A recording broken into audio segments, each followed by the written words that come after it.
लेकिन सर जब इस सीट पर चुनाव हो रहा था तो हमने देखा कि एक समय ऐसा था कि जब इंडिपेंडेंट कैंडिडेट नंबर 1 बन गए थे, बीजेपी दूसरे नंबर पे थी और एक्चुअल रिजल्ट में भाजपा जीती ज़रूर है, लेकिन कांग्रेस और इंडिपेंडेंट को भी अच्छा खासा वोट शेयर मिला है, तो बहुत मेहनत करनी पड़ी बीजेपी को। देखिए नहीं, उत्तराखंड में और ख़ास तौर पे मैं कहता हूँ जो मतदान प्रतिशत जिस रूप में हुआ है 5,600 से बड़ी जीत मानी जाती है। छोटे हमारे यहाँ लगभग 1 लाख से कम की लोग विधानसभाएं होती हैं और अच्छा मार्जिन मैं कह सकता हूँ वहाँ पर हमको प्राप्त हुआ है।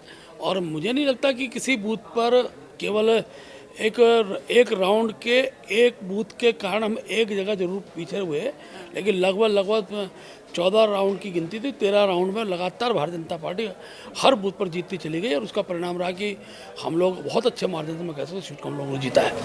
हरीश रावत जी ने बड़ा आरोप लगाया, उन्होंने कहा कि आपने केदारनाथ का चुनाव पैसा, शराब और पुलिस जिहाद के बल पर जीता है। देखिए, जब हार होती है तो जब बिना मुद्दे के कांग्रेस जब राजनीति करती है तो इस प्रकार के प्रश्न खड़े करना स्वयं काम था।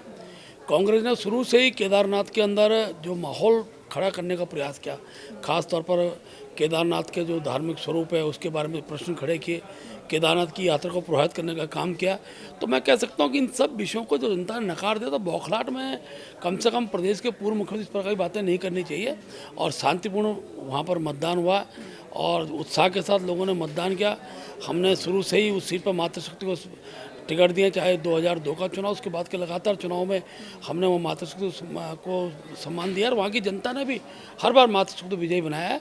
और हमारी जो वहाँ की प्रत्याशी आशा नौटियाल जी, वो पूर्व में 2 बार विधायक रही हैं। इसलिए ये कहना कि हमने किसी और चीज़ों का प्रयोग किया, तो मैं कह सकता हूँ कि कांग्रेस के तो सारे पूर्व मुख्यमंत्री लगातार वहाँ चुनाव के प्रचार में लगे रहे और हमारे तो मुख्यमंत्री लास्ट के 3 दिन हम लोग उनसे मुख्यमंत्री जी हमारे प्रचार में, हमारे तो संगठनात्मक ढांचा वहाँ इस रूप में था कि नीचे तक के कार्यकर्ताओं ने जो लगन मेहनत से काम प्रेशर तो बीजेपी पर रहा, आप लोग अयोध्या हारे, बद्रीनाथ सीट हारे, अब केदारनाथ सीट पर सबकी इसीलिए निगाह थी क्योंकि विपक्ष बार बार कह रहा था 2 बड़े धाम में तो बीजेपी साफ हो गई। देखिए, पहली बात तो मैं स्पष्ट कर देता हूँ कि अयोध्या जो है, अयोध्या विधानसभा बीजेपी नहीं हारी है।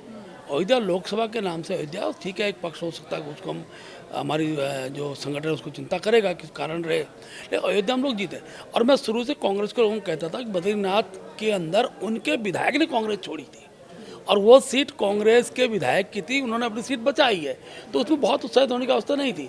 और केदारनाथ की क्योंकि हमारी अपनी प्रभावशाली सीट हो रही है और हम शुरू से मैंने इस बात को कहा था कांग्रेस को अधिक उत्साहित होने की अवस्था नहीं है। उनको उन कारणों की भी जांच करनी चाहिए कि कांग्रेस के विधायक ने आखिर कांग्रेस क्यों छोड़ी और क्या गारंटी कि आज जो विधायक बद्रीनाथ से बने वो कांग्रेस में बने रहें। उन कारणों में जाने के बजाय केवल ये आरोप लगाना कि भारतीय जनता पार्टी बद्रीनाथ हार गई है, अयोध्या हार गई है, उससे एक परसेप्शन की लड़ाई। हाँ, उन्होंने एक अपने कार्यकर्ताओं को एक प्रकार से ऐसा उत्साह देने का प्रयास किया, लेकिन जनता इसी को समझती थी। और केदारनाथ की जो यात्रा को जो प्रभावी रूप से हमारी सरकार ने वहाँ चलाया है और हर यात्री सुरक्षित यात्रा वहाँ कर रहा है। पिछले लगातार 3-4 वर्षों से प्रकार वहाँ यात्रा बढ़ी है, वहाँ का स्थानीय कारोबार बढ़ा है। हमने हवाई यात्रा के माध्यम से यात्रियों को पहुँचाया है, तो सबका एक लाभ वहाँ के जनादेश के रूप में हमको प्राप्त हुआ है।